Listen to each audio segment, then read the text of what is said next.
Also, here's a useful tip. Have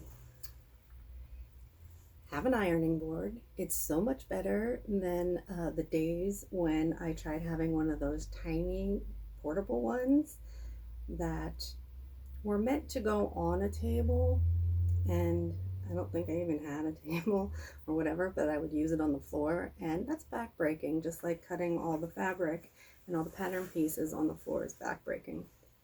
But when you set up your full-size adult ironing board, if you've got it right next to your litter box, then make sure that as you take your fabric and get it over the edge, that you're not dunking your project right into the litter box. Yeah, pro tip. Well, now at the worst part, which is actually not the installation of the zipper, it's how to hide the top of the zipper, because the neck facing, they should have made like a ½ inch longer, and instead they're telling you to, oh, just tack it down with like hand stitches. And I mean, this is simplicity, and I've done like quick sew patterns, which I think might be McCall's or something, and there are better ways, stuff finding better ways to do the tops of zippers, like on my superhero costumes.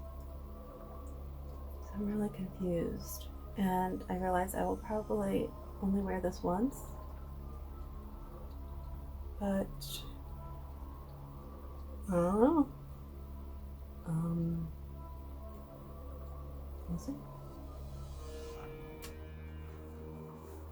Alright. Trying to line up the right sides of the neck facing.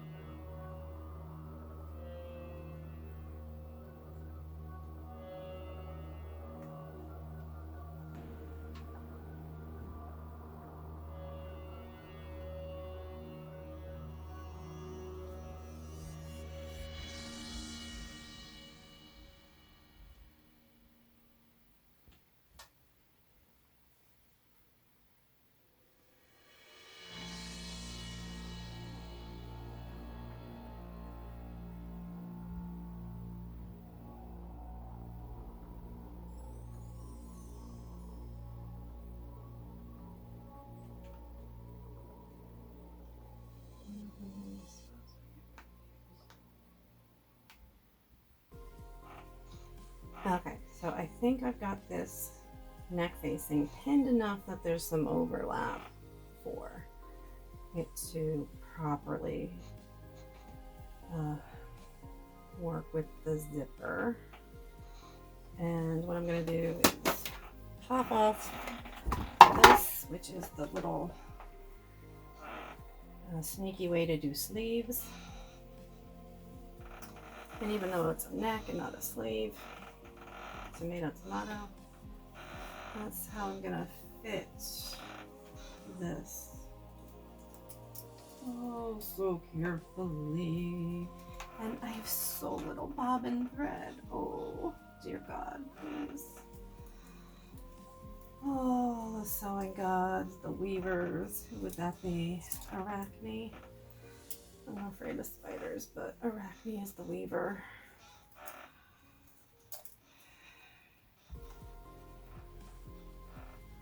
So, oh goodness, goodness gracious.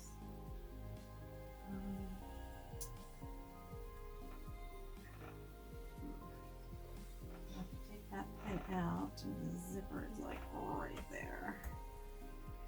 So, I think I will have to get that a different way. And I'm gonna go back to a straight stitch just to make sure this is not fucked up.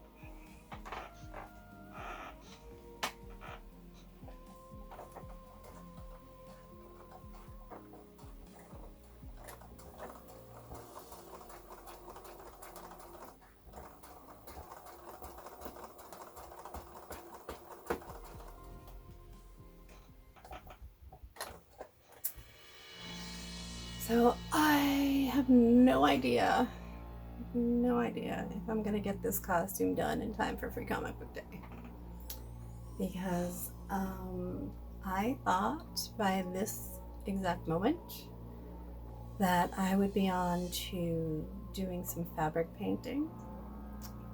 I'm not. I don't have the suit, the main suit, totally done. I have the little, oh, don't roll anywhere, you bastards. I have over here somewhere. There's some fingies to try and make, and then I can paint the suit and then work on the foam technically, and so I could, it doesn't really matter the order, so I have to do the hands, the feet, and the head. My plan was to do the head and the feet out of foam, which I've only ever done like 2mm craft foam before, and they weren't great, but I was, you know, proud of them because it was, you know, my first shot at those things. So I'm trying to use more professional grade foam. I'm so freaking tired. And my days of staying up till 12 working on cosplay items is long behind me, because I can barely stay up until 5 p.m. anymore. That's the truth. And I'm really sore from teaching yesterday's class. But, I mean, like, in a good way. That felt good. But I gotta get Gus outside and get his walk in. I'm just, I don't know, man, my energy is just shot every single day. It's just not there. So that's where we're at. Day whatever. So I'm seam ripping again. If I could find, there it is, the seam ripper, my gloves that I tried to simply take a mitten pattern and tried to turn into claws. Didn't come out so well. They kind of look okay, but obviously the curves, I, you know, snipped the curves like you're supposed to, and they still look really jammed up. And they're so, I made them way too tight down here, so I tried putting elastic in them, which is what you're supposed to do with the mittens anyway, and that turned into this debacle where I can't even get them on. So it's like, if it doesn't fit, you must acquit. It's just not, it doesn't even cover my hand. So luckily I didn't trim off the excess fabric, and I'm just gonna try to rip the elastic out and have really crappy looking hands. I don't know what else to do at this point.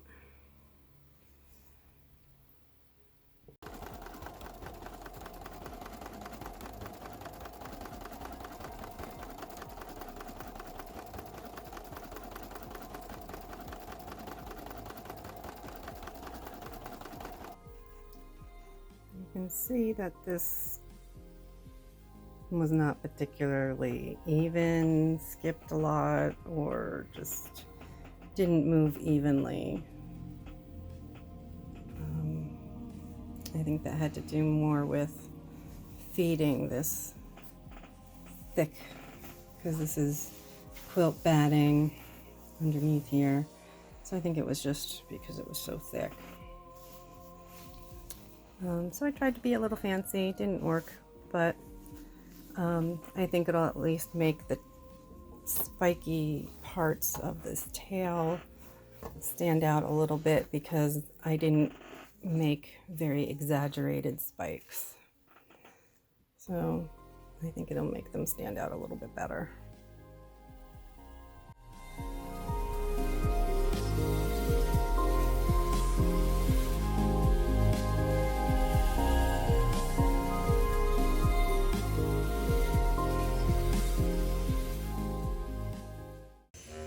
Hey Guster, I was just gonna start working. Yeah, how am I gonna do that? Hey, as you can see, this is not going well. This is, well, the color might look strange on camera, but it's supposed to be lime green, and it is not doing anything. And this is really thin fabric. It's just broadcloth. And yeah, just a whole lot of nothing. And it is fabric paint though, but the selection at Joann's was terrible. A lot of their shelves were bare except for the fabric part.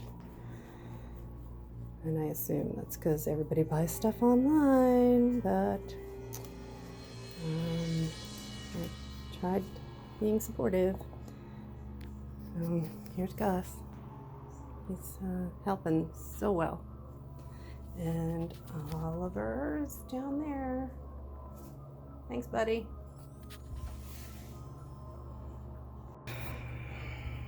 Yeah, so this is the only thing that they had in anything resembling a light green color. Could not believe it. Their selection of paints for fabric was terrible. Paints in general, terrible. I wasn't going to get regular acrylic because that makes fabric really crunchy. So this is obviously like puff paint or something. I figured, well, puff paint would work if I spread it out, then it would puff up and kind of make a belly of a reptile look kind of puffy. Problem is, it's not doing anything. It's just soaking in and not even giving color. So I don't know what you are, Tulip Slick, but so far you are not impressing me. And I can't undo it because I've done most of one side. So that means I gotta keep going.